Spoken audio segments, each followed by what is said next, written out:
السلام علیکم ورحمۃ اللہ وبرکاتہ۔ بھوپال اجتماع میں علماء کرام کی مجلس میں حضرت دامت برکاتہم نے بہت ہی قیمتی باتیں ارشاد فرمائے ہیں۔ آپ تمام حضرات پوری بات کو دھیان و توجہ کے ساتھ میں سنیں اور ان تمام باتوں پر عمل کرتے ہوئے نقل و حرکت کے ذریعے سے پوری امت تک پہنچائیں۔ الحمد لله وحده والصلاة والسلام على من لا نبي بعده. اللهم صل على سيدنا مولانا محمد وعلى آل سيدنا مولانا محمد كما صليت على إبراهيم وعلى آل إبراهيم إنك حميد مجيد. أما بعد فأعوذ بالله من الشيطان الرجيم. بسم الله الرحمن الرحيم. إنما يخشى الله من عباده العلماء. وقال الله سبحانه وتعالى فاسألوا أهل الذكر إن كنتم لا تعلمون. وقال الله سبحانه وتعالى أمن هو قانت آناء الليل ساجدا وقائما يحذر الآخرة ويرجو رحمة ربه قل هل يستوي الذين يعلمون والذين لا يعلمون إنما يتذكر أولو الألباب. وقال الله سبحانه وتعالى وما كان المؤمنون لينفروا كافة فلولا نفر من كل فرقة منهم طائفة ليتفقهوا في الدين ولينذروا قومهم إذا رجعوا إليهم لعلهم يحذرون. وقال عليه الصلاة والسلام العلم علمان، علم في القلب فذاك علم نافع وعلم على اللسان فذاك حجة الله على ابن آدم.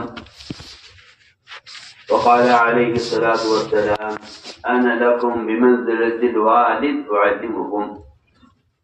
وقال عليه الصلاة والسلام خذوا عني مناسككم.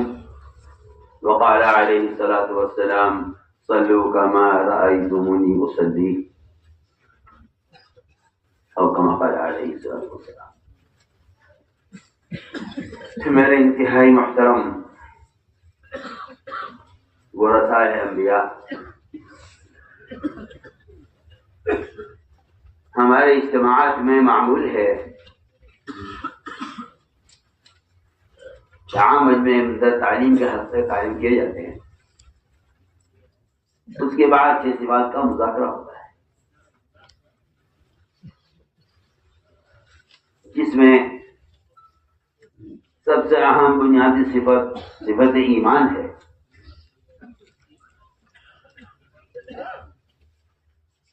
مولانا حسن طلحہ کا ملفوظ ہے کہ اگر میں اس کام کا کوئی نام رکھتا تو اس کا نام تحریک ایمان رکھتا۔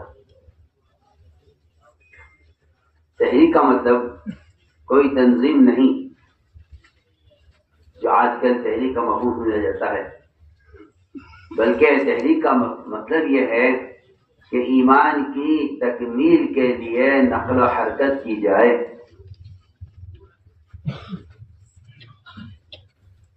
ایمان کی تکمیل کے لیے نقل و حرکت کی جائے۔ وجہ اس کی یہ ہے کہ جب تک تذکیر کے لیے تحریک نہ ہو، یا خدا نہ کرے تحریر تذکیر کا بدل بن جائے، تحریر تذکیر کا بدل بن جائے، اور تحریر بھی تحریک کا بدل بن جائے، کہ جب بات کے پہنچانے کی سہولت ہے تو اس کے لیے نقل و حرکت کی کیا ضرورت ہے۔ یہ خیال کر لینا کہ جو آلات و ذرائع زمانے میں مہیا ہیں، ان کے ہوتے ہوئے کیوں مشکل راستہ اختیار کیا جائے۔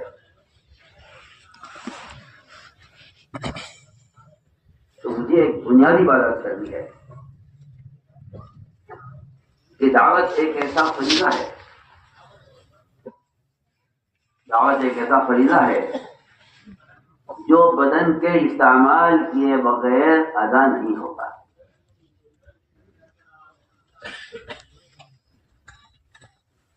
ایسا کا محفوظ چھپا ہوا ہے. یہ قلم کی حیثیت تبلیغ میں اس تیمم کی ہے جو پانی کے فقدان پر اختیار کیا ہے. اگر باوجود کوشش کے اس کو پانی نہیں ملا اور فریضہ کا ادا ہونا ہے، موقع فریضہ ہے، پانی کے ہوتے ہوئے تیمم یہ ایسا ہے جیسا نقل و حرکت کی استعداد ہوتے ہوئے قلم کا استعمال. بلکہ اگر اس بات پر غور کر لیا جائے ساتھ کے ساتھ کہ زیادہ قلموں کا استعمال حدیث میں قرب قیامت کی نشانی ہے. حالانکہ دو حدیثیں ہیں. ایک روایت میں ہے کہ علم اٹھا لیا جائے گا قیامت کے قریب. ایک روایت میں یہ بھی ہے کہ قیامت کا جب قرب آ جائے گا تو قلم جل جائے گی.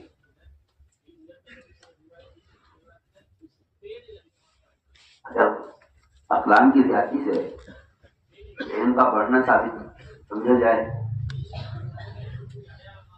تو پھر ان دونوں حدیثوں کو جمع کیسے کیا جائے گا کہ وہاں قرب قیامت کی علامت رفع علم اور یہاں قرب قیامت کی علامت کثرت اقلام.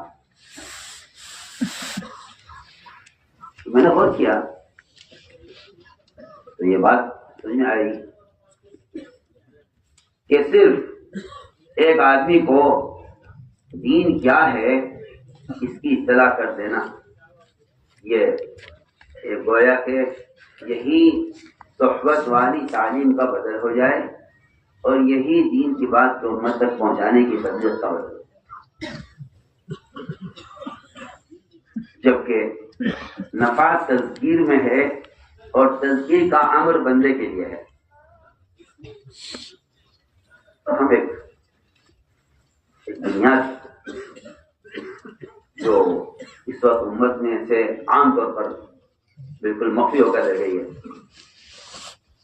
ہمارا دل چاہتا ہے، آپ ماشاءاللہ علماء ہیں، اللہ نے آپ کو علم دیا ہے،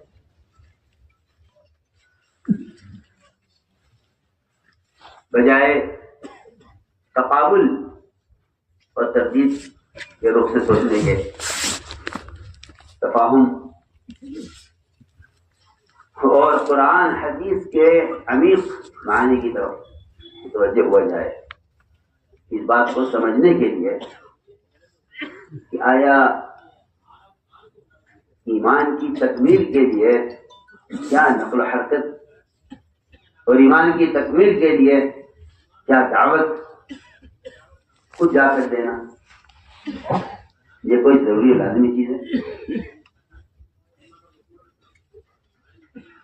یا کسی ذریعے سے بھی یہ کام ہو سکتا ہے؟ اس طرف توجہ کی ضرورت ہے اور اس بات کو کھولا جائے، اس بات کو کھولا جائے. ایمان کو کمال تک پہنچانے کا بنیادی ذریعہ کیا ہے؟ وہ امر معروف و نہی منکر کی وہ ایک عملی محنت ہے، جبکہ میں آپ سے پورے جذب و یقین کے ساتھ کر دوں کہ امر معروف و نہی منکر کے لیے قلم کا استعمال وہ عوامی نواہی کے علم تک آپ کو پہنچا دے گا. یہ عوامل ہیں، یہ نواہی، تاکہ ایک شخص جان دے کہ عوامل کیا ہے، نواہی کیا ہے. لیکن مدعو کے اندر عوامل پر چلنے کی استعداد اور منکر سے بچنے کی استعداد اور داعی کے اندر اس عمل کے کرنے سے اپنے ایمان کی تکمیل یہ تو تقاضا کرتی ہے، یہ تقاضا کرتی ہے عملی طور پر ہمیں معلوم ہونا ہے. اس لیے ہمارے یہاں تبلیغ میں اللہ کی قسم گشت کا موضوع صرف ہمیں معروف نہیں ہوتا ہے.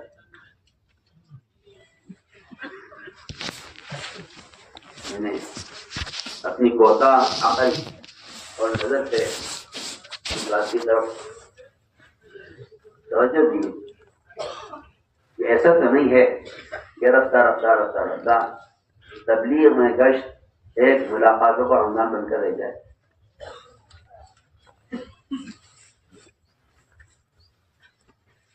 میں 2-4 ملاقاتیں کر لو، اور جو آدمی جس ماحول میں ہے اس ماحول تک اس کو دین کی بات پہنچا دی جائے. جبکہ عامل معروف ہونا ہے منکر کی عملی محنت وہ تغیر کا تقاضا کرتی ہے. اس منکر کرنے والے کی جگہ کو تبدیل کیا جائے.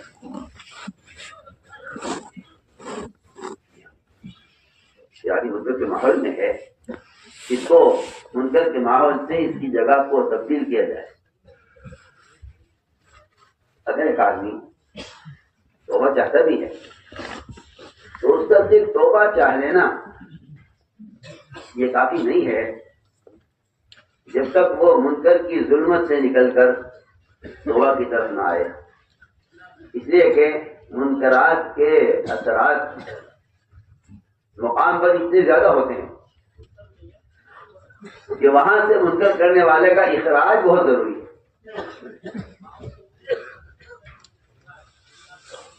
بلاف کافی نہیں ہے. جس شخص نے 99 قتل کیے تھے اس نے سوال کیا تھا راہب سے عظیم اللغتی، اس نے کہا تھا کہ تمہاری توبہ قبول نہیں ہوگی. اس قاتل نے اس راہب کو بھی قتل کر دیا تھا. لیکن جب عالم نے سوال کیا عظیم توبہ تو عالم نے کہا ہاں توبہ قبول ہو جائے گی، اپنی بستی چھوڑ کر نکل جاؤ. اس قاتل سے اس کی بستی چھڑوانے کا جو بنیادی مقصد ہے وہ اس کو اس کے منکر کے مقام سے اس کو الگ کرنا ہے. حضور اکرم صلی اللہ علیہ وسلم صحابہ کے ساتھ کے سفر میں آپ صلی اللہ علیہ وسلم کی فجر مع صحابہ قضا ہو گئی.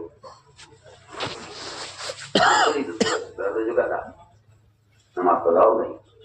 آپ صلی اللہ علیہ وسلم نے نماز وہاں سے آگے بڑھ کر ادا کی، وہاں نہیں پڑھی. امام صاحب فرماتے ہیں کہ اس وقت سورج نکل رہا تھا، نماز میں حصے داخل کیے.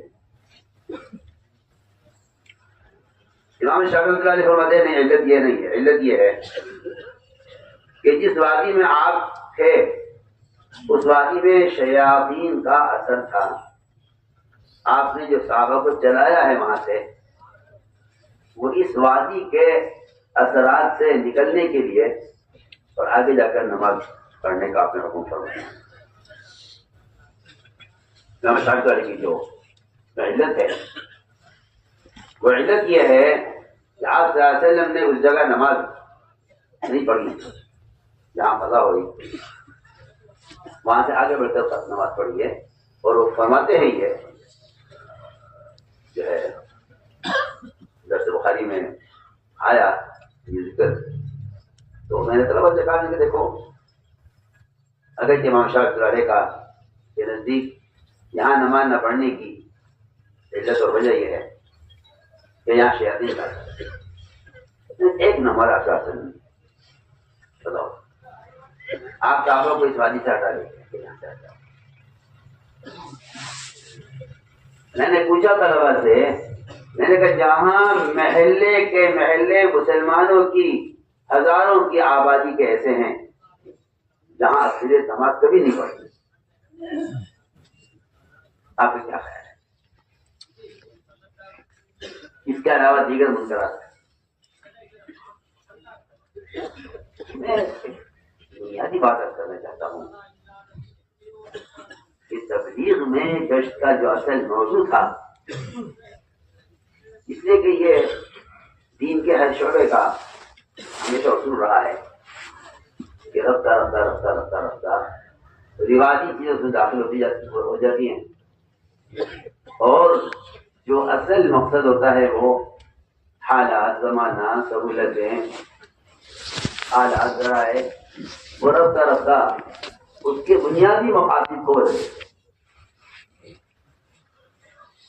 جبکہ یہ گشت کا بنیادی مقصد ہر آدمی کے اپنے ایمان کی تکمیل کے لیے گشت ہے۔ اس کو اگر آدمی مثبت پہلو سے سوچے تو اس کی اہمیت معلوم ہوتی ہے، اور اسی کو منفی پہلو سے سوچ لے تو اس کا انکار کرتے ہیں کہ کیا گشت پر ایمان موقوف ہے۔ جب یہ نہیں معلوم گشت کا مقصد کیا ہے تو یہ کہنا بہت آسان ہے، کیا گشت کا ایمان بنے گا؟ حالانکہ بہت بنیادی موٹی اور واضح بات ہے۔ ایمان کے اس کی جو بحث ہے،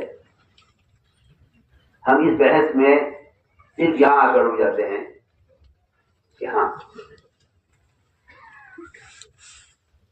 دلائل ان کے پاس بھی ہیں، ان کے پاس بھی ہیں، اور صرف ان یزید اور اس کے دلائل اور مذاہب کو ہی ہم اس بحث کا ایک مقصد سمجھتے ہیں، اور یہاں سے ہو جاتے ہیں کہ ہاں بھائی یہ ایمان بڑھتا ہے نہیں بڑھتا ہے۔ امام بخاری کا مذہب ہے کہ ایمان بڑھتا ہے۔ امام بخاری کا یہ مذہب تو معلوم ہو گیا کہ ایمان بڑھتا ہے، مگر جو ان کا مستدل ہے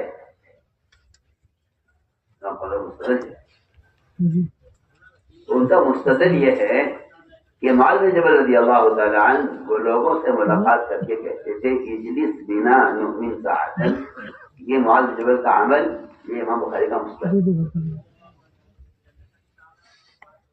میرے نارائن قاضی کے طرف سے جب یہ روایت آئی تو میں نے طلبہ سے کہا، میں نے کہا کہ بات یہاں ختم نہیں ہو جاتی کہ چلو امام صاحب کا مذہب یہ ہے جو آگے چلو، کیوں آگے چلنے سے پہلے یہ سوچنا چاہیے کہ آیا تبلیغ میں جو گشت ہے اس گشت کا کیا مقصد تھا کہ اس کے ذریعے میں اپنے ایمان میں کمال چاہتا ہوں کہ میں لوگوں کو معروفات پر آمدہ کر کے منکر کے ماحول سے نکالنا ہوں۔ بنا یہ ایسا جمع کا صیغہ ہے کہ آپ ہمارے ساتھ دیکھو، معلوم ہوتا ہے کہ کسی اجتماعی حلقے اور ایمان کے کسی اجتماعی ماحول کی طرف آمادہ کیا جا رہا ہے، اور یہ بالکل واضح بات ہے۔ عمر رضی اللہ تعالیٰ کے بارے میں آتا ہے کہ وہ راستے میں ایک سے دوسرے سے ملاقاتیں کرتے اور ان کے ہاتھ پکڑتے اور ان سے کہتے کہ تو ہمارے ساتھ آؤ، ہمارے ساتھ میرے اوپر ایمان لائیں گے۔ اور عمر رضی اللہ عنہ فرمایا کرتے تھے کہ یہ کام میں اس لیے کرتا ہوں تاکہ اس سے میرے ایمان میں زیادتی ہو۔ اس لیے میں نے ایک بنیادی بات کی ہے کہ تبلیغ میں گشت کا موضوع اور نقل و حرکت کا جو اصل مقصد تھا وہ امر معروف اور نہی عن منکر، اس کی ایک عملی محنت، کیونکہ یہ بات بھی واضح ہونی چاہیے عوام پر بھی اور علماء پر بھی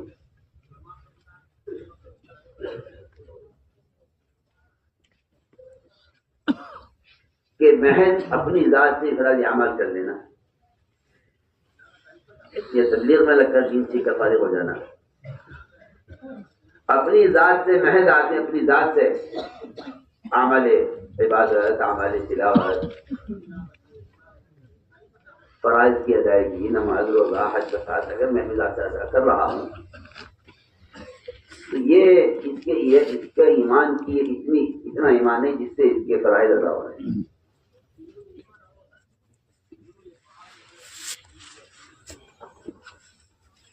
لیکن اب ایمان کی تکمیل وہ صرف اپنی ذات سے فرائض کی ادا کرنے سے نہیں ہوتی، بلکہ ایمان کی تکمیل دوسروں کو نیکی پر آمادہ کرنے، دوسروں کو منکر سے بچانے کی کوشش، یہ ایمان کی تکمیل کا حصہ ہے۔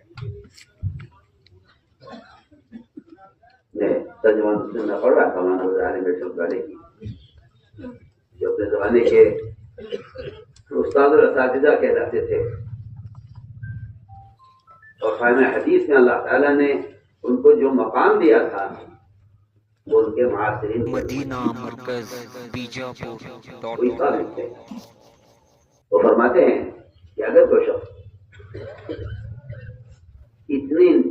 اتنے رکھنے پڑے کہ اس کی پیشانی سیاہ ہو جائے، اور اتنے روزے رکھے کہ اس کو ہونے پر خشکی جم جائے، اور زکوٰۃ وقت پر پوری ادا کرے، وہ فرماتے ہیں کہ اسلام میں ایمان کا معیار، اسلام میں ایمان کی علامت صرف یہ نہیں ہے، بلکہ اسلام میں ایمان کا معیار اس کو قرار دیا گیا ہے کہ یہ شخص دوسروں کو نیکی پر آمادہ کرتا ہے یا نہیں، دوسروں کو منکر سے بچاتا ہے۔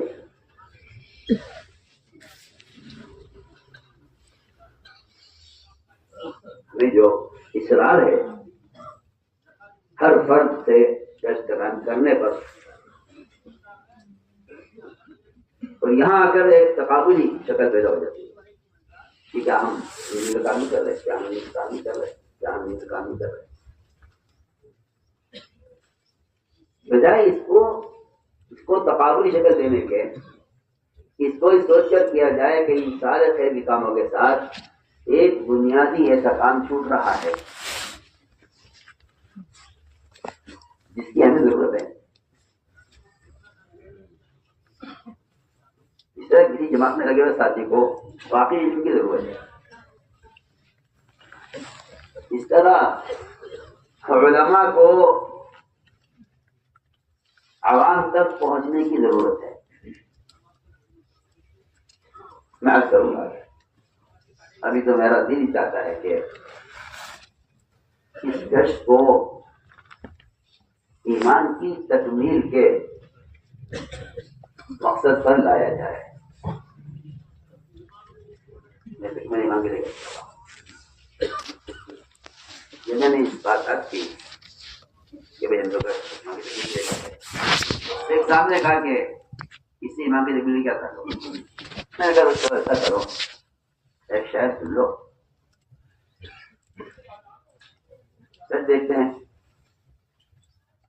کہ کسی انشاءاللہ میرے جیسا اناڑی آدمی تھا، اس نے سنا کہ صاحب کر رہے تھے کہ مغز کو باغ میں جانے میں دیجیے اور کہنا خون پروانے کا ہوگا، تو وہ کہنے لگا بھائی کوئی بات ہے بھائی، اگر شہد کی مکھی باغ میں جاتی ہے تو اس سے پروانے کو کیا، پروانے کو پکڑ کے ہو جائے گی،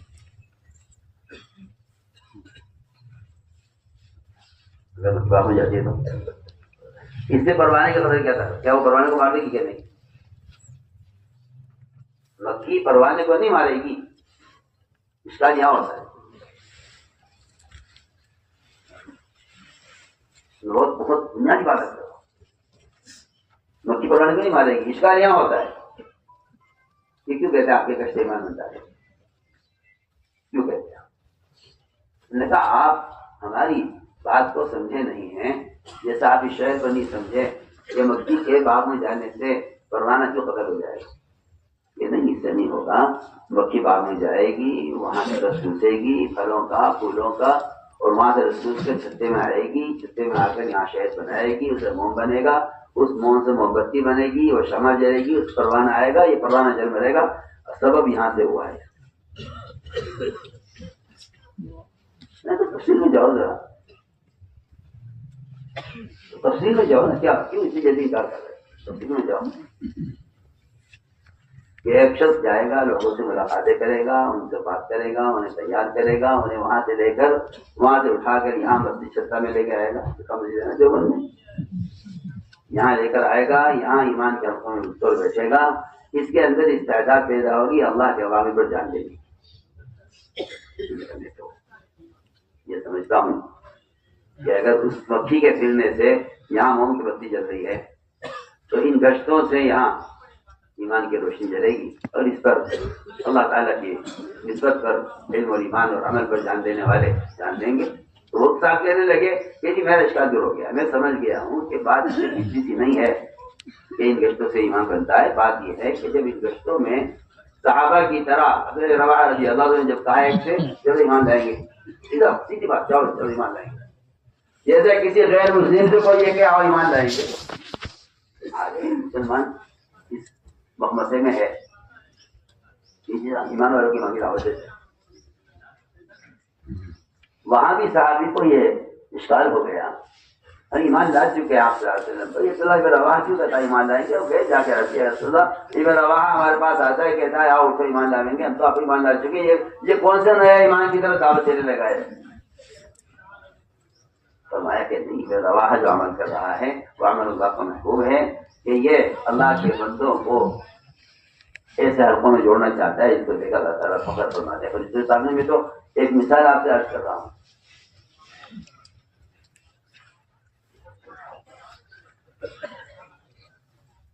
میں نے کیا کہ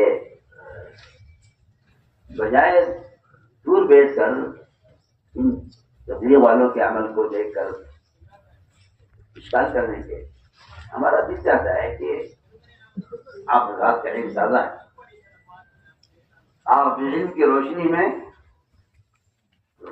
گہرے اتریے،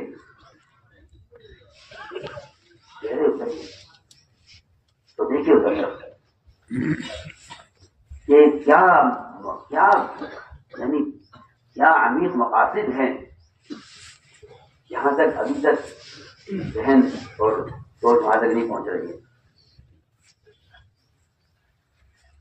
تو یہ بات حقیقت ہے کہ جس چیز کا یہ آدمی اس کی گہرائی تک، اس کے مقاصد، بنیادی مقاصد تک نہیں پہنچتا، اس کا استغفار پیدا ہونا ہی ہونا ہوتا ہے، وہ یقینی بات ہے۔ کیا ہے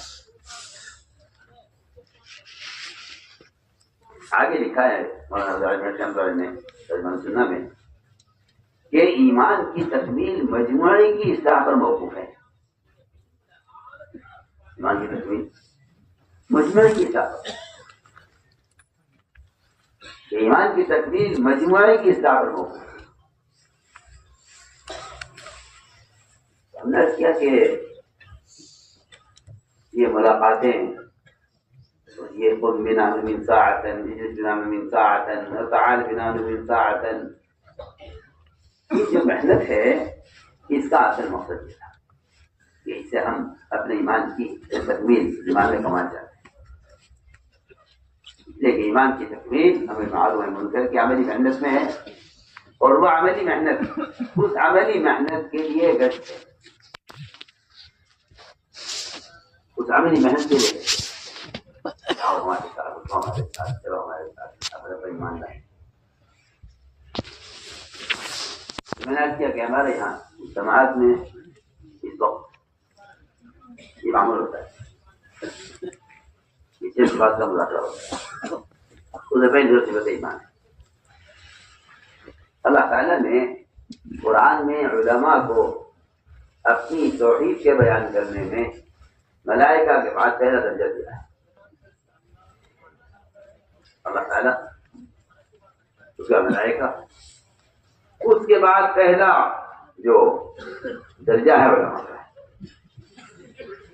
شہد اللہ انہ لا الہ الا هو الملائکہ واولی العلم قائما بالقسط۔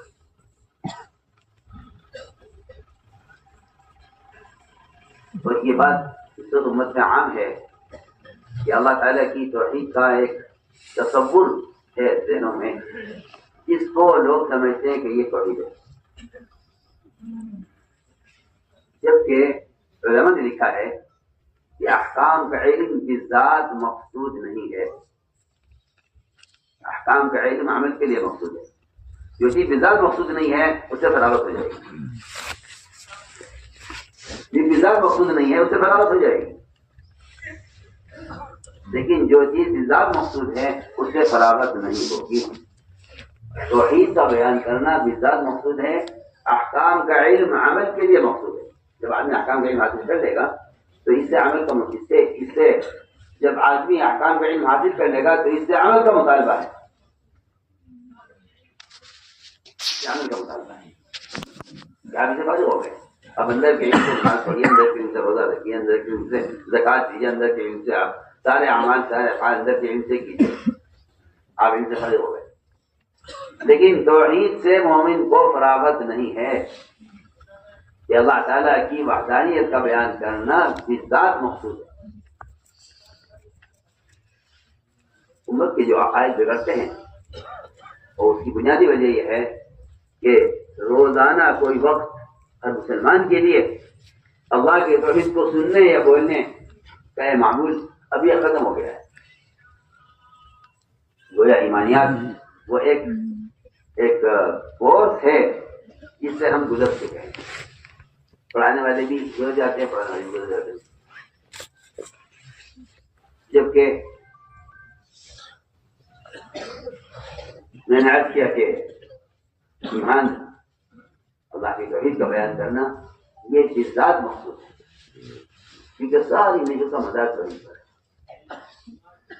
اس وقت امت کا جو سب سے بنیادی امت کا نقصان اور امت میں جو ایک بنیادی مرض ہے وہ سب سے بنیادی چیز عقائد، کیونکہ کفر کا یہ معمول ہے کہ وہ پہلا حملہ عقائد پر کر دیتا ہے.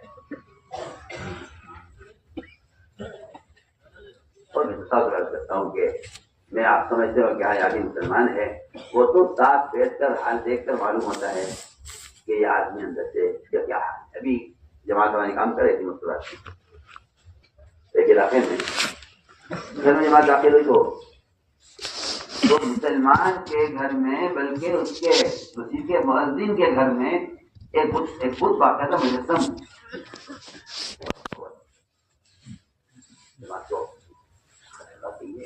مؤذن کا گھر ہے، مؤذن نے ہمیں یاد کرایا ہے، مؤذن کے مکان میں ٹھہرے ہوئے ہیں، مؤذن کے گھر میں وہ تو کیا مسرات نے مسرات سے پوچھا کہ کیا ایسا کیوں ہے ہمارے گھر میں. کہنے لگے وہ جو ہمارا ایک بیٹا ہے وہ اس کا عقیدہ اس کا یعنی رجحان کی طرف ہے، اس لیے اس نے اپنے گھر میں کیا ہوا ہے. ایک مؤذن مسلمان کے گھر میں اس کا سگا بھائی ایک مجسم بدھ کی پوجا کرتا ہے. آپ ذرا اندازہ کیجیے امت کہاں ہے. میں ابھی کے ملاقات میں سامنے والا میں تو اب تو ہمارے اس میدان دعوت کا تقاضا یہ ہے کہ ہر گھر میں عورتوں کی نماز داخل کیے بغیر یہ ابتدا ہونے والا ہے.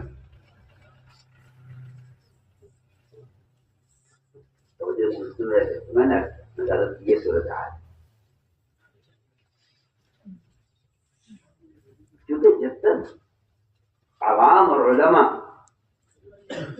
ان کے درمیان اجتماع نہیں ہوگا، میں اللہ کی قسم دیتا ہوں کہ آپ اس کی چاہے اچھی کتاب لکھیے، میری بات کو آپ غلط مفہوم پہ لے جائیں وہ آپ کو اختیار ہے، لیکن میں 100 بار آپ سے فتویٰ کرتا ہوں کہ عوام کو اس بہتے سمندر کو آپ کے تعلیفات سے اور آپ کے مکتوبات سے اسے کوئی مطلب نہیں. کتنی کتابیں ڈاکٹروں نے لکھ دی ہیں امراض پر، دواؤں پر، علاج پر، اطباء نے بھی، یونانی ڈاکٹروں نے بھی، سب نے. جو آدمی اپنے اندر مرض چھپائے بیٹھا ہوا ہے یہ کتاب اس کا کیا علاج کرے گی؟ سوال ہے یہ کہ صحبت اور اختلاط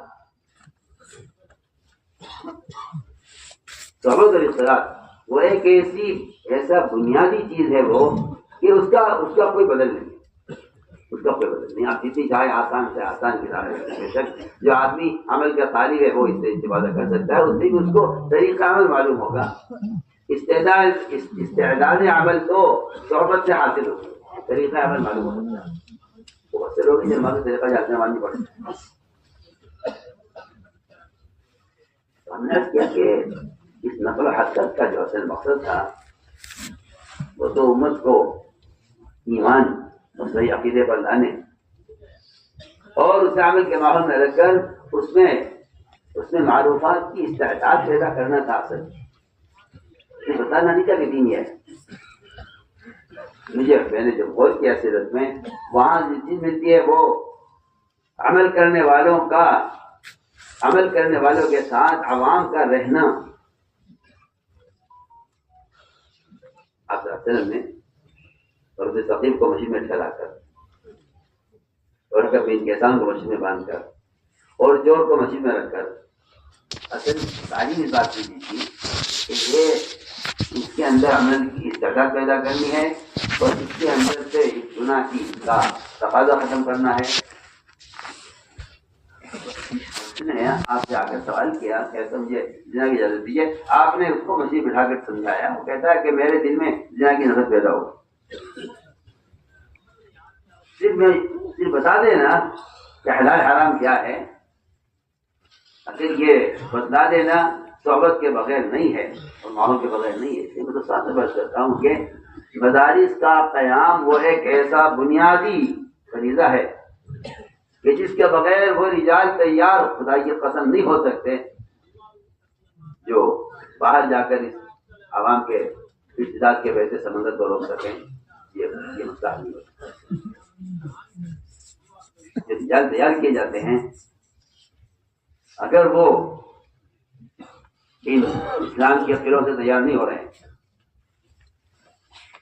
میں نے پڑھ لیا, اس نے کتاب کیسے پڑھ لیا, اس نے پڑھا دیا, اس نے کتاب دیکھ لی, اس نے آگے بڑھا دیا. اس کے پاس کوئی میسج آ گیا, اس نے اسے کو آگے بڑھا دیا. تو حیران ہوں کہ ان آلات نے تعلیم کے کی بنیاد اکھاڑ کے پھینک دی ہے. آپ پتہ نہیں کس خیال میں ہیں اور آپ کی ذہن میں ہیں, اور آپ کو جواز کی ایسی پٹی بندی ہے آنکھوں پر آپ کے کہ آپ اس بات کو ماننے کو تیار نہیں ہیں. جو بنیاد کی صحبت اس کو ان آلات نے اکھاڑ پھینکا ہے بالکل. اس کو آپ سمجھتے ہیں کہ یہ زمانے کی ضرورت ہے اور یہ بنیادی زمانے کا تقاضا ہے. اور یہ سرا میں تو حیران ہوں کہ رواج کو رائج کرنے کے لیے حدیث کا استعمال یہ اتنی بڑی جرأت اور اتنا بڑا گناہ ہے. اس کی طرف بالکل طبیعتیں منتبہ نہیں ہیں. میں حیران کہ جس مزاج نے تربیت کی بنیاد اکھاڑ پھینکی ہے,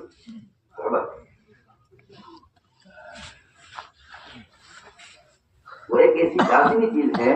وہ بات ختم کر دیتا ہوں, آپ قیامت تک بھی صحبت کا بدل نہیں لا سکتے. آپ جتنا الگ سے جائیں گے اتنا آپ صحبت سے جڑ جائیں گے. علماء اخوانی میں ہوں گے, ہمارے اخوانی میں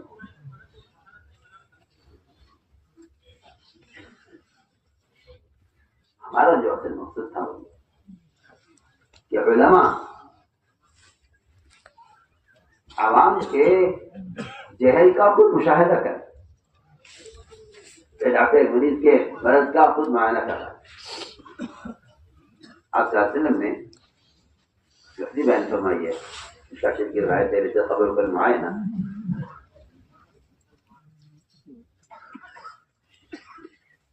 اور یہ عجیب و غریب روایت ہے. اور اس میں آپ صلی اللہ علیہ وسلم نے صاف فرما دیا کہ اللہ تعالیٰ نے موسیٰ علیہ السلام کو یہ خبر دے دی تھی کہ تمہاری قوم بشری کی وجہ پر جمع ہو گئی. یہ خبر مل گئی تھی. لیکن آپ فرما رہے ہیں حدیث میں کہ جو غصہ اور غم پیدا ہوا ہے موسیٰ علیہ السلام کے اندر, وہ قوم کے احساس کا معائنہ سے, قوم کے احساس کے معائنے سے پیدا ہوا ہے. یہ خبر سے نہیں ہے, خبر یقینی ہے, خبر یقینی ہے. اللہ تعالیٰ کو خبر دے. لیکن جو غم اور غصہ پیدا ہوا ہے وہ واپس جا کر قوم کا حال دیکھ کر پیدا ہوا ہے.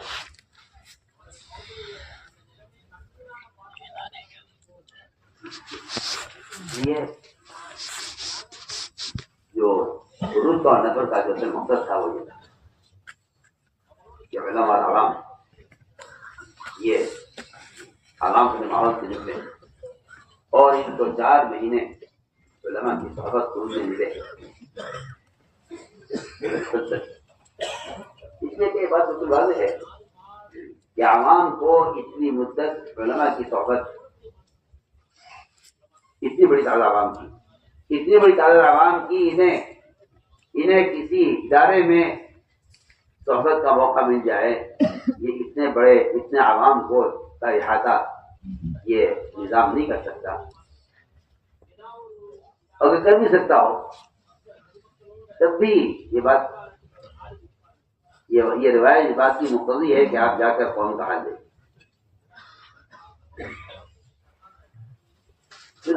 والی روایت ہے کیا موسیٰ علیہ السلام نے قوم کا حال دیکھا اور حال دیکھ کر موسیٰ علیہ السلام نے ادھر تختیاں جو پھینکی اور غصہ اور غم اپنی محنت کی ظاہر کا غم اور قوم کی حرکت پر غصہ، یہ دو چیزیں جمع ہوئی تو اس نے قوم کو واپس لوٹا دیا اس ذات سے ہدایت کی۔ میں کیا کر رہا ہوں کہ خدا نہ کرے اس راستے کے خروج سے علماء کے اپنی ذمہ داریاں تجدید کی اور تعلیم کی اور فتوے کی، ان کا چھڑوانا مقصود نہیں ہے، عوام کے جہل کا مشاہدہ کروانا مقصود ہے۔ عوام کے جہل کا مشاہدہ کیا کہ یہ اصل مقصود ہو سکتا علماء کے نفر و خروج کا، یہ جا کے مانگتا ہے آپ چاہتے ہیں کے پاس اہل حدیث کی طرف سے مطالبہ آیا کہ ہمارے علاقے میں اسلام آ گیا ہے لیکن علم نہیں آیا، جماعتیں تھی علماء کی، آپ نے 70 علماء چنے اپنے صحابہ میں سے جنہیں قرہ کہا جاتا تھا۔ اس زمانے میں قرہ صرف قاریوں کو نہیں کہا جاتا تھا، اس زمانے میں قرہ کا اطلاق علماء پر ہوتا تھا۔ آپ نے چھاٹے 70 علماء اور استفادے پر آپ نے بھیجے، سب کے سب نہتے تھے، ہتھیار گیری کے پاس نہیں تھا۔ ضلع مونا میں انہیں سب کو شہید کر دیا گیا۔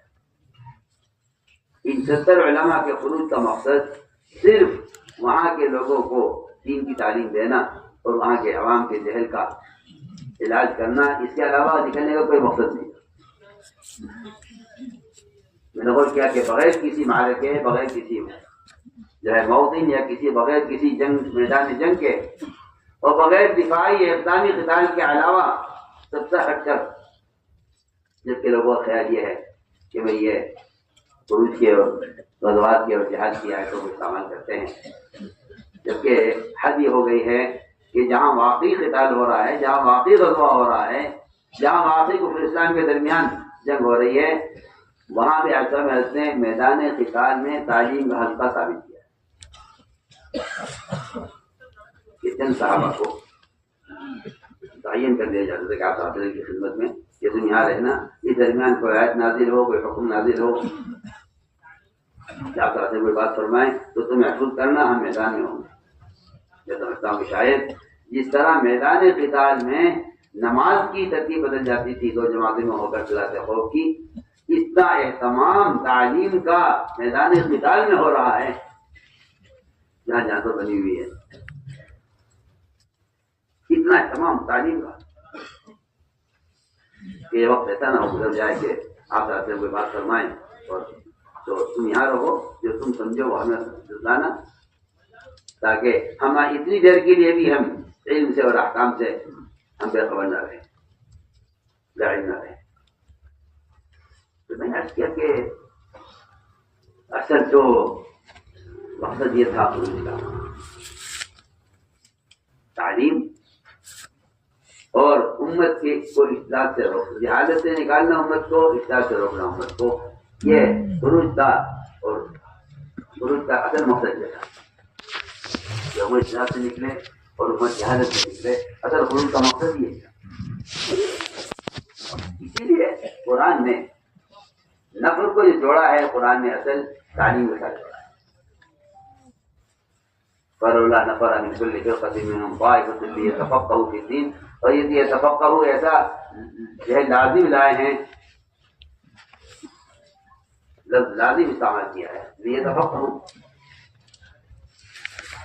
اور یہ تفقہوا کہ یہ کا مطلب تو تقاضا یہ کرتا ہے یہ لفظ کہ یہ میرا عالم کا نکلنا اس کی اپنی ذات کے لیے ہے، تاکہ اسے عوام کے جہل اور عوام کے اجتہاد اور اس کی وجہ عوام پر جو اللہ کی نعمتیں ہیں ان کا مشاہدہ کرے، تاکہ اس مشاہدے سے اس کی تحریر مؤثر ہو جائے۔ وَلِيُنذِرَ قَوْمَهُمْ إِذَا رَجَعُوا إِلَيْهِمْ لَعَلَّهُمْ يَحْذَرُونَ، کہ یہ دیکھے قوم کا حال نکلتا ہے۔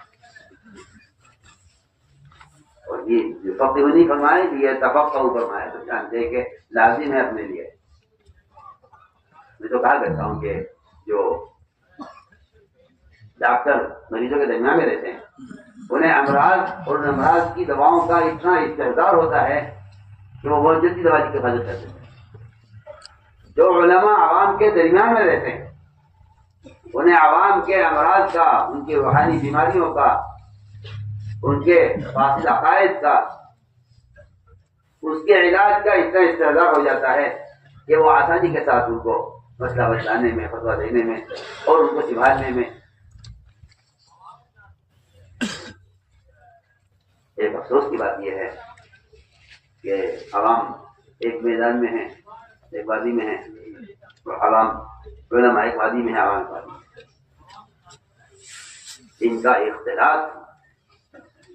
ان کا جو اختلاف ہونا چاہیے تھا وہ نہیں ہے۔ اور میں تعارف کرتا ہوں کہ اگر ہمارا خیال یہ ہے کہ بھئی ہمارے عوام کے درمیان قلم کتاب ہے تو میں تو تعارف کرتا ہوں کہ یہ قلم کتاب یہ کوئی تربیت کا، نہ کوئی تربیت کا طریقہ ہے، نہ کوئی تربیت کا اصول ہے، نہ کوئی تربیت کا ذریعہ بھی نہیں ہے، تربیت کا ذریعہ بھی نہیں۔ عبدالعلم کے سامنے خط لکھا، مجھے کوئی علم کی بات لکھ کر بھیجے، فرمایا کہ علم لکھ کر بھیجنے کی چیز نہیں ہے، آپ وہاں سے آئیے یہاں اور یہاں آ کر علماء کی صحبت میں لگے وہاں۔ میں کہتا ہوں کہ صحبت ایسی بنیادی چیز ہے،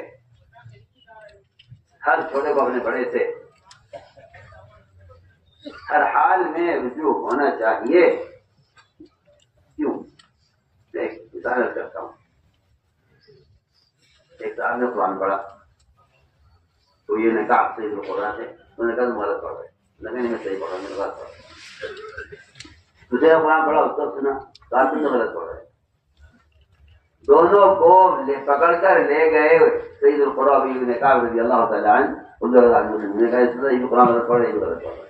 آپ نے دونوں سے قرآن سنا ہوا، یہ قصہ ہے، دونوں سے قرآن سنا اور دونوں کا قرآن سن کر آپ نے خود دونوں کی قرأت کی تحسین فرمائی تاکہ وہ یہ کام کرے تھا۔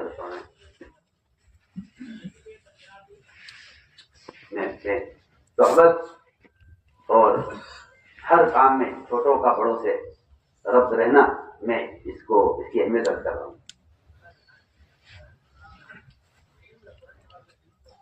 آپ نے فرمایا دونوں ٹھیک پڑھ رہے، وہ نے کہا آپ کے دل میں یہ ہے کہ نہیں دونوں غلط پڑھ رہے۔ وہی میں کہا فرماتے ہیں کہ میرے دل میں آپ صلی اللہ علیہ وسلم کی تکذیب کا، آپ کو جھٹلانے کا ایسا فتنہ پیدا ہوا، ایسا فتنہ زمانے جاہلیت میں بھی نہیں تھا جیسا آج ہوا کہ میں آپ اس کے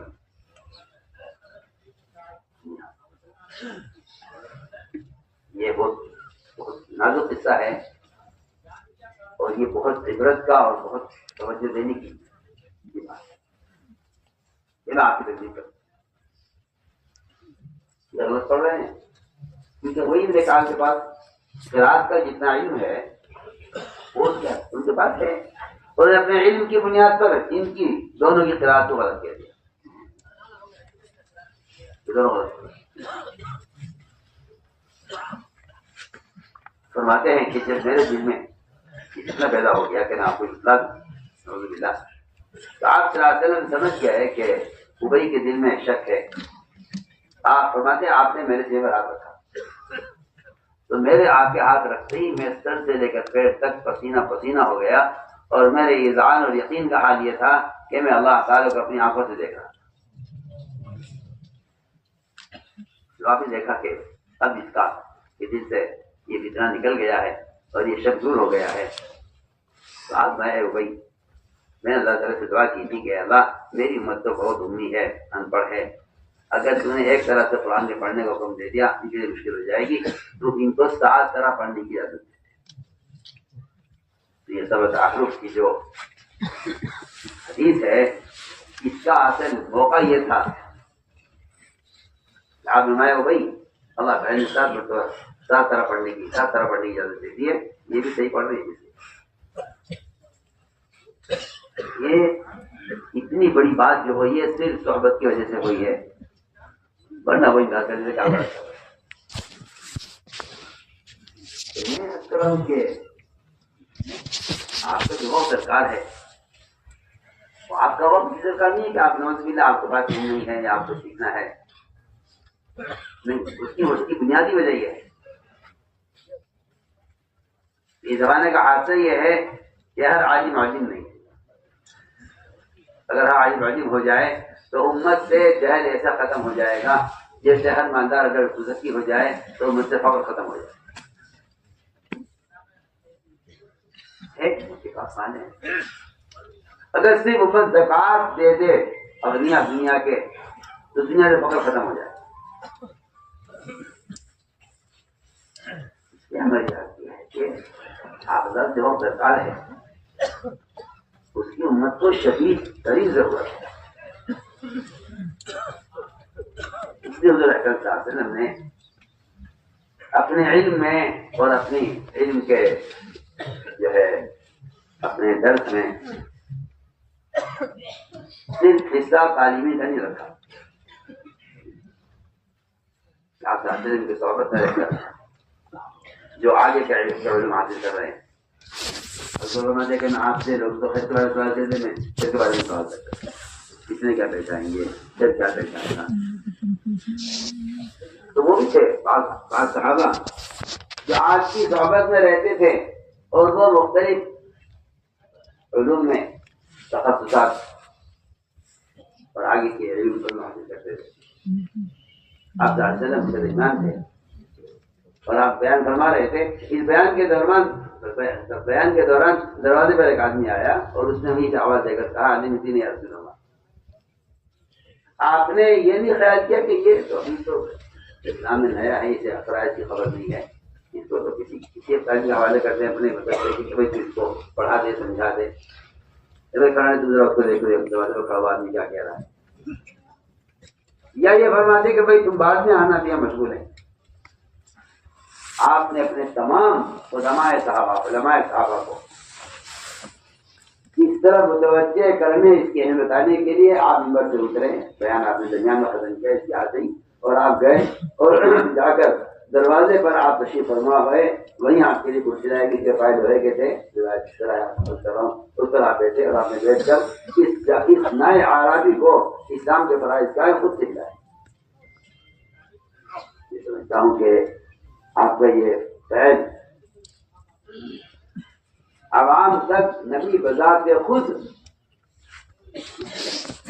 ورنہ آپ کے شاگرد موجود تھے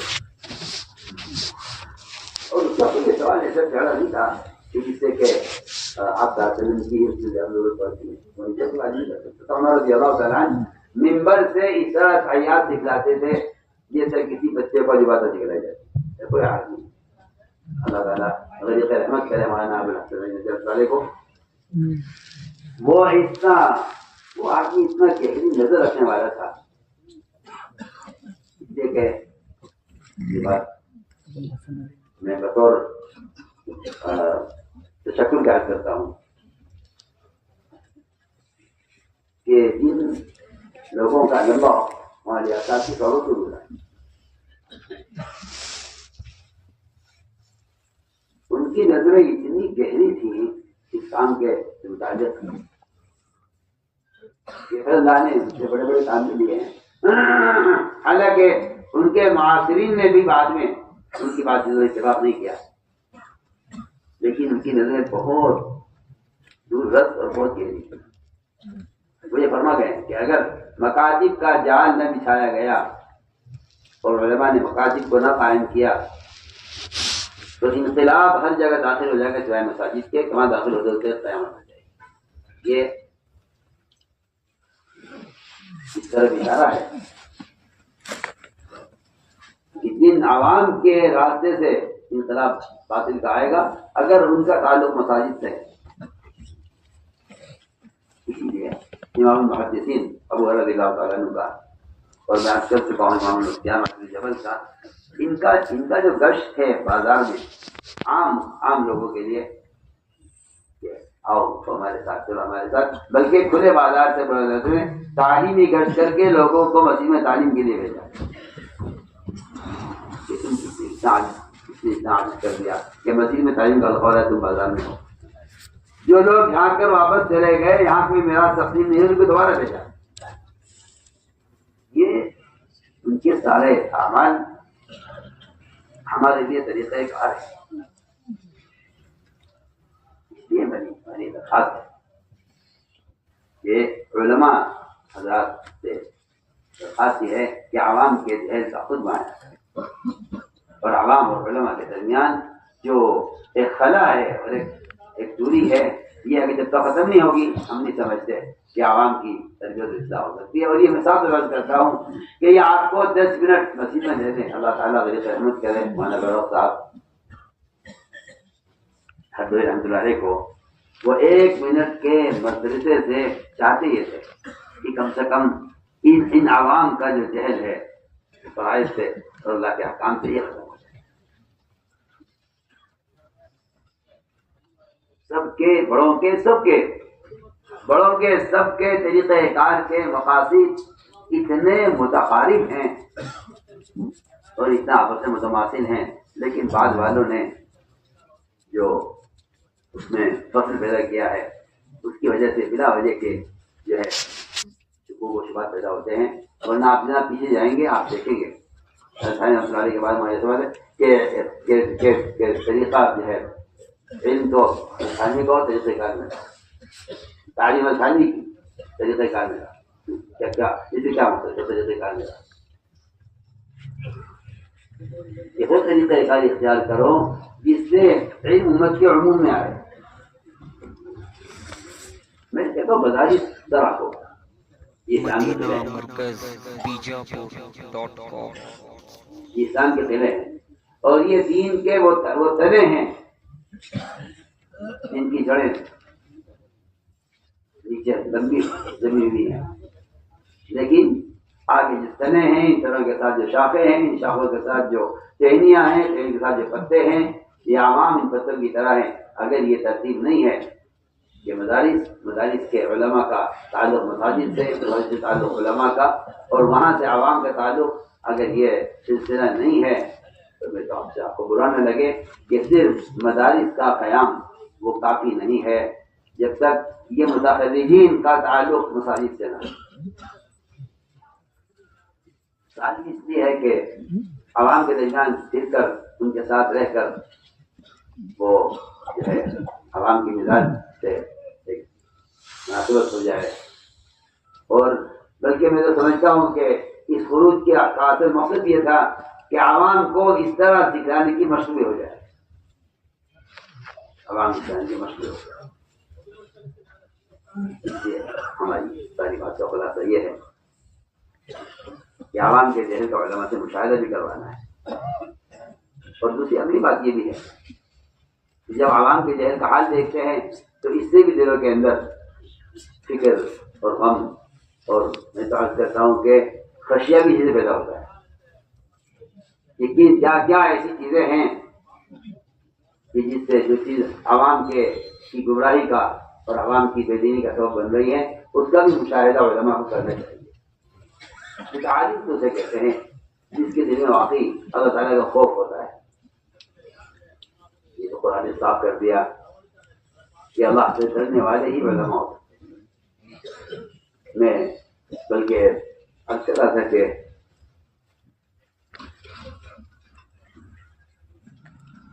آدمی کے دل میں اگر سنتوں کے مٹنے اور رواج کے غالب آنے کا اگر ڈر ہوتا ہے دل میں تو واقعی اللہ تعالیٰ ایسے لوگوں کو مجتہدین کو ایسے کو بناتے ہیں اور ان کا اجتہاد بھی اتنا جو ہے کیا کہنا چاہیے کہ صاحب اور اتنا مفید ہوتا ہے کہ اس سے امت ان کے اجتہاد سے امت ایک بڑے فتنے سے بچ جاتی ہے. عمر رضی اللہ تعالیٰ ان کے بارے میں مشہور ہے کہ اگر تمام میرے زمین کا علم خجائے پڑھنے میں عمر کے علم خجائے پڑھنے میں تو عمر کا علم زیادہ ہوگا. اس مت کے ملان ہیں، اس مت کے محدث کہلاتے ہیں. 22 سے زیادہ مخلوقات عمر ہیں جن میں اللہ تعالیٰ نے وہی عمر کی بات سے اتفاق کیا ہے. ایسی بہت سی مثالیں آپ جانتے ہیں. عمر رضی اللہ تعالیٰ میں ایک بات بہت بنیادی کرنا چاہ رہا ہوں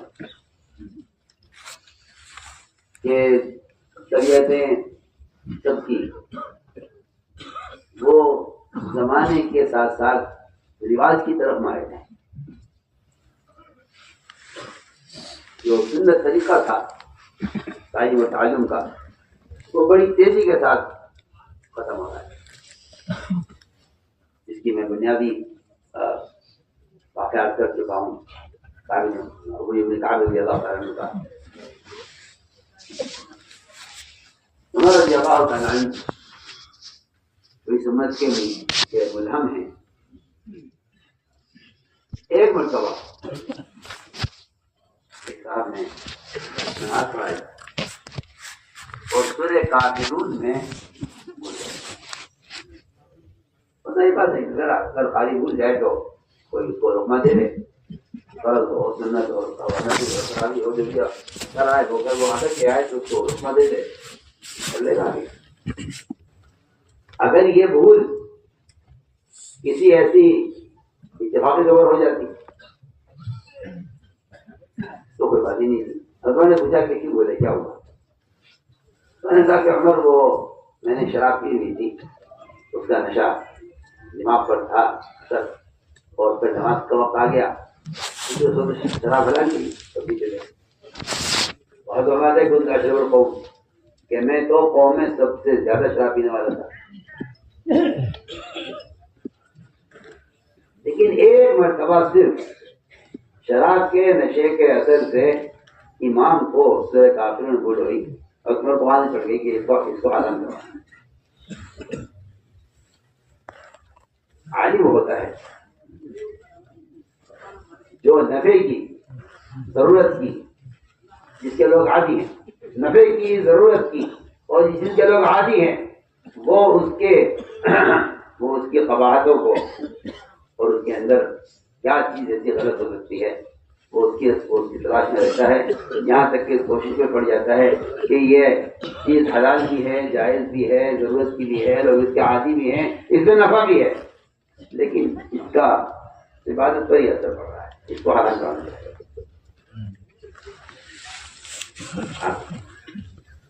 وہی موجود ہے، وہی کا سلسلہ جاری ہے. لیکن ایک وقت ایسا آیا کہ نماز امام نے نماز بھول کی ہے شراب کے نشے کے اثر سے. آئندہ بہت سے اس کے جوابات تھے کہ بھئی ایسا ہو کے پڑھا تو یہ شراب کا اثر نہ ہو، وہ پڑھا تو اس پہ شراب کا اثر نہ ہو. لیکن شراب کی ضرورت ہے، اس کا نفع ہے، اس کو ہم کیسے ختم کرتے ہیں؟ اگرچہ ایک مرتبہ ایسا ہو گیا ہے کہ نماز میں خلل ہوا ہے شراب کی وجہ سے، ہم لوگ کہ نہیں یہ حرام ہونی چاہیے. عمر رضی اللہ تعالیٰ عنہ آپ کا آگے کیا گیا تھا شراب حرام کرائیے، لوگ کی نماز خراب ہو گئی. کیا ہوا یہ سورہ کافرون پڑھ رہے تھے، نماز میں بھول گئے ہیں، شراب حرام ہو گئی. اس زمانے میں سارے معاشرے کو برباد کرنے والے حالات جس کا اللہ تعالیٰ ہدایت فرمائے.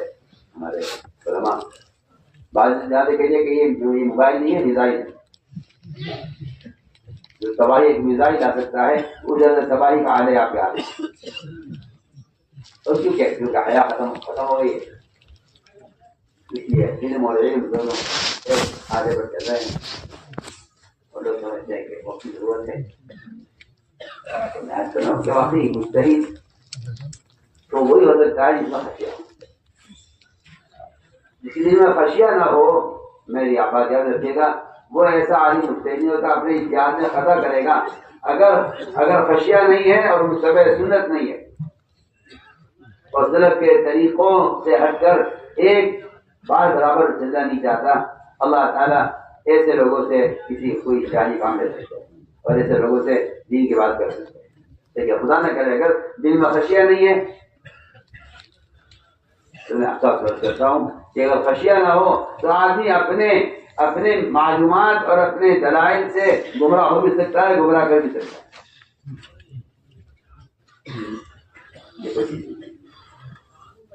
اس لیے میں نے خدا کے شروع میں آیت پڑھی تھی کہ قرآن نے جاننے والوں کے درمیان جو فرق کیا ہے وہ جاہل عالم کے فرق نہیں ہے، وہ عمل کرنے والے عمل نہ کرنے والے کا فرق ہے. امن وقانت آناء الليل ساجدا وقائما يحذر الآخرة رجل عن ربه قل الذين يعلمون والذين لا يعلمون. میں کہا کرتا ہوں، میں نے کہا جاننا علم نہیں ہے صرف، بلکہ علم کی حقیقت یہ ہے کہ یہ حرام سے نظر کو پھیر لے پھر تو عالم کہا جائے۔ اسی لیے قرآن نے صاف کہا دیا کہ علماء صرف وہ ہیں جن کے دلوں میں اللہ کا خوف خشیہ ہو، ورنہ معلومات کو میں کہتا ہوں کہ اس سے تو دل میں کو خشیہ پیدا نہیں ہوتا، اس لیے کہ علم زبان کا بھی ہے اور دل کا بھی ہے، زبان کا۔ اس لیے ہماری آپ کی درخواست ہے کہ اصل جو نفع حرکت کا میں کیا میری بات آپ کو بری نہ لگے، میں کہتا ہوں عوام سے زیادہ علماء کا خروج عام ہے، مستقبل پیدا کرنا نہیں ہے، نبی خود سوال کر رہے ہیں، اس سے پوچھتے کہ میں درس کی تحریک میں لا رہا ہوں۔ انہوں نے آپ وسلم کے طریقہ تعلیم کو ایسا پکڑا کہ صحابی نے بار بار اس سے حدیث نہیں نقل کی ہے، بلکہ تھیلی ہلائی آپ وسلم کی طرح اور کام سے پوچھتے تھے میں ایسا کیوں کر رہا ہوں، اس پورے عمل کو کیا۔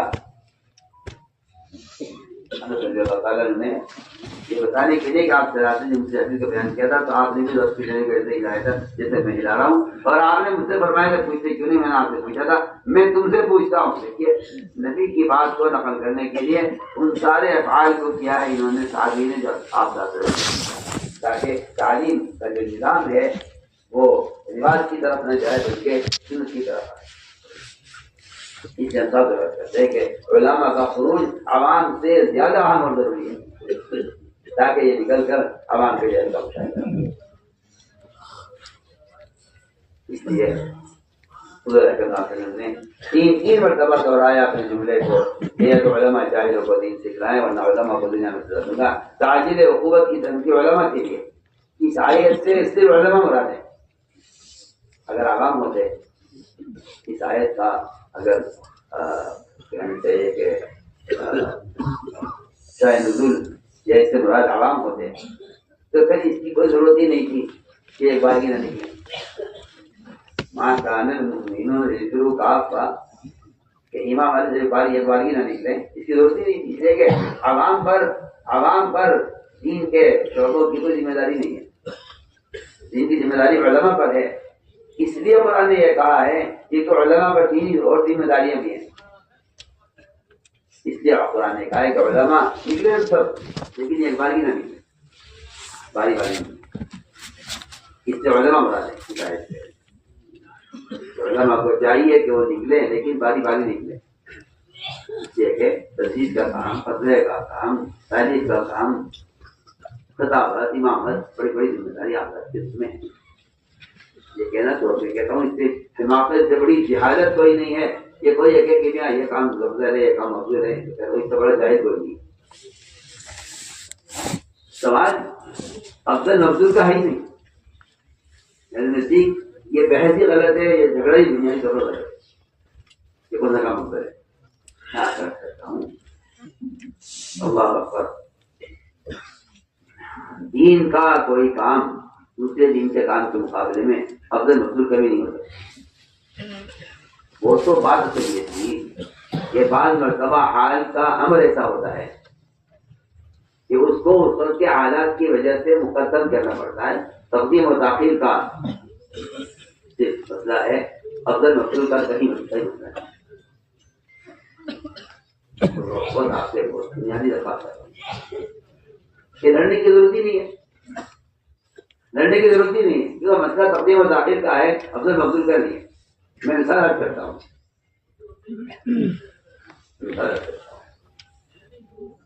کہ ایک شخص نے ڈاکٹر سے وقت لیا اسپتال میں، دیا ہو گیا، اپنا حال بتا ہی رہا تھا کہ اچانک خبر آئی کہ وہ ایکسیڈنٹ ہو گیا ہے کوئی، اور مریض کی حالت نازک ہے اور فوراً ایمرجنسی میں آپ کو جانا ہے۔ یہ مریض خود کہتا ہے ڈاکٹر سے، مریض ڈاکٹر صاحب مجھے چھوڑ دیا کریے، اس کو دیکھیے ذرا اس کا کام نہیں، جنہوں نے کام اس کی بالکل متعدد کا شورش نہیں۔ یہ کہتا ہوں یہ اتنی آسان مثال ہے اس چیز کو سمجھنے کے لیے جیسے میں نے عرض کیا کہ آپ کہتے ہیں نا اپنے صحابہ سے گفتگو تھے، اچانک وہ جہاد کا ہے جہاں اگر کام جی رحم جی معلوم کیا ہے، کیونکہ اس کا مسئلہ اتنا اہم تھا کہ آپ صحابہ کو چھوڑ کر جس آپ نے، میں نہیں کہتا کہ آپ چھوڑیے بخاری شریف پڑھنا، چھوڑیے آپ شریف چھوڑیے آپ دس کی کتاب میں چھوڑیے آپ رحمت نکلیے کیونکہ عوام کی ضرورت مقدر ہے اس پر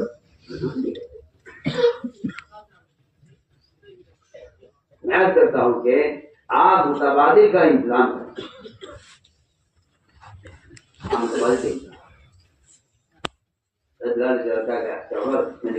فرمایا کہ مسجد لاؤ پہلے، اب تو آپ ضرورت کیجیے نا، اذان جو انتہا آسان ہے، میں کوئی بھی اذان دے دے گا، کوئی بھی اذان دے دے گا، تھوڑی اذان ہوتی ہے، اذان پر تو تہجد بھی اذان پر ہوتی ہے اور روزہ بھی اذان پر ہوتا ہے،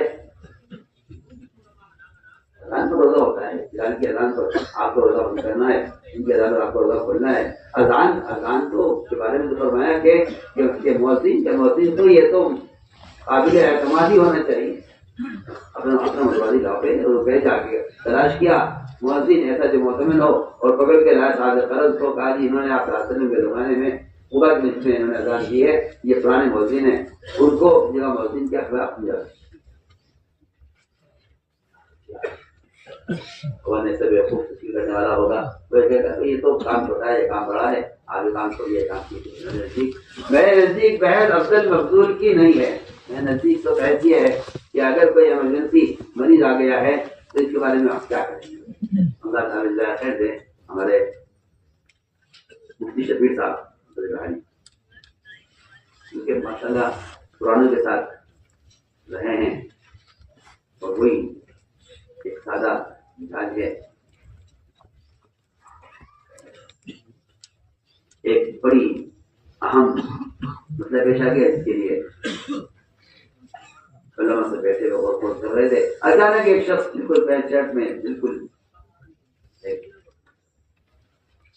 یہودی یا نصرانی حیات میں وہ داخل ہوا کوئی بات پوچھنے کے لیے، اور ساری میٹنگ اور سارا کیا کہا جائے محاضرہ اور مؤتمر اور بحث چھوڑ کر دلی سے تو کچھ جو ہے اس سے تو کوئی جگہ نہیں ہے، یہ آدمی یہی سیکھنے کے لیے آیا ہے۔ کا یہ فرمانا انا لکم بمن والد وعلمکم، یہ میرے اور آپ کے سب کے لیے ہے، یہ حکم ہم سب کے لیے۔ اگر ایک بچہ باپ سے کھیل رہا ہے، دوسرا بچہ گر رہا ہے، تو یہ بچہ کھیلنے والے بھی دیکھے، گرنے والے کو پکڑے۔ تو باپ والی شفقت جو اولاد کے لیے ہو سکتی ہے، اور باپ والی صحبت جو اولاد بیٹا باپ کے ساتھ رہتا ہے، ٹھیک ہے کہ یہ حدیث انسان کر رہی ہے معلم کو ان لکم بمن والد وعلمکم۔ تو ہمارا یہ نہیں ہے کہ کیوں مظاہر سے ہم کیوں یہ کام زیادہ اہم ہے، ہم آپ کہتے ہیں کہ ایسی ترتیب بنا لی جائے کہ جس میں علماء باری باری اللہ کے راستے میں نکلتے رہیں، کیونکہ نفر کا جو اصل مقصد تھا اور نفر کا جو اصل بنیادی مقصد ہے وہ امت تک ان کو پہنچانا ممکن دیتے ہیں۔ ابھی ہم ساؤتھ افریقہ کے سفر میں تو میں نے تو کہا تمہیں اللہ تعالیٰ نے تمہارے بڑوں کو سے جو ہجرت کروائی ہے ہندوستان سے اس ملک میں، وہ کروائی اس لیے تھا کہ یہاں مدارس پائیں، اور یہ ایسی ہجرت ہے جس کا دروازہ قیامت تک کھلا ہوا ہے، چاہے ساری دنیا دارالاسلام بن جائے، لیکن تعلیم اور تعلم کے لیے جو ہجرت ہے یہ اس ہجرت کا یہ ہجرت قیامت تک کے لیے قائم ہے۔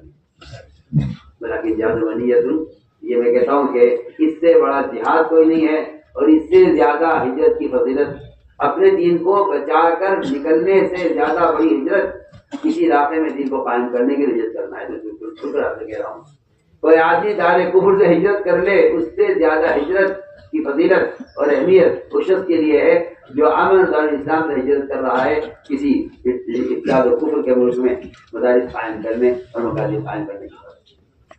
تو آپ کو یہاں ساؤتھ افریقہ میں یہ شکلیں اور یہ ٹوپیاں داڑیاں نظر آ رہی ہیں، یہ صرف ان علماء کی ہجرت کا صدقہ ہے جنہوں نے اپنے وطن چھوڑے ہیں، یہاں مدارس قائم کرے۔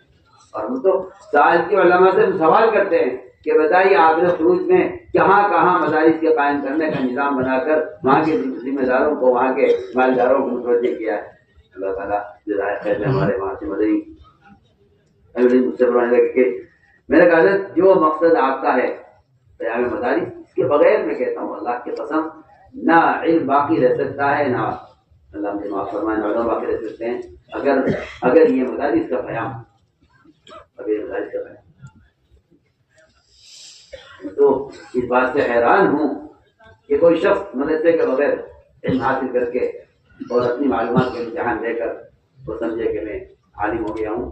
میں سمجھتا ہوں کہ خدا نہ کرے اگر یہ مدارس سے استغنا پیدا ہو گیا علم حاصل کرنے کے اور ذرائع حاصل اختیار کر لیے گئے، تو میرے ساتھ میں سمجھتا ہوں کہ یہ علماء کی صحبت اور علم کے ماحول کے بغیر تربیت پانا آگے اس کا کوئی اعتبار نہیں. مدینہ مرکز بیجاپور.com.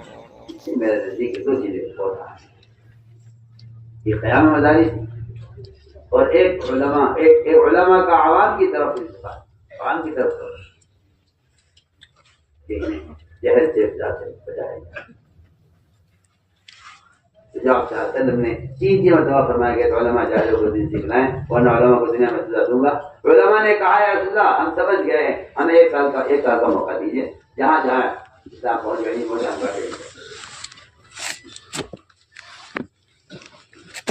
یہ کہتے ہیں کہ علم کے لیے بھی اور ہم میں سے ہر ایک کے اپنے ایمان کی تکمیل کے لیے بھی یہ بنیادی محنت ہے. آپ اس کے ارادے فرمائیں، اس کی نیتیں فرمائیں اور اس کے لیے اپنی جان اور مال اور وقت کو حاجت کریں. یہ بہت ایک بنیادی مقصد ہے جو آج سے علماء کا نکلنا. میں کہتا ہوں کہ اس سے بڑی تو خیر نہیں. اللہ رب العزت ہم سب کو ان تمام باتوں پر عمل کرنے کی توفیق عطا فرمائے.